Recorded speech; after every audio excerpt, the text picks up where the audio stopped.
And I just wanted to know your perspective, versus where you started with Techstars and the startup incubator model to how maybe that perspective has changed over the years, and looking at how you've rolled out different programs around the globe.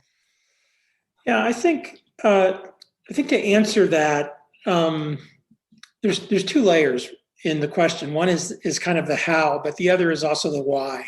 Mm-hmm. And I think the why, at least from my frame of reference, is important because I think it's a problem in the evolution of entrepreneurship today, where I think less people are focused on the why of what they're doing versus just doing something.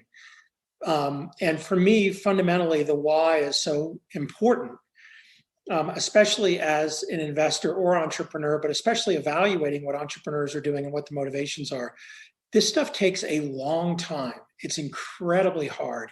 It fails a lot. Every successful company I've been involved in has multiple near-death experiences. The wrong decisions at different points in time send things off in one direction. The right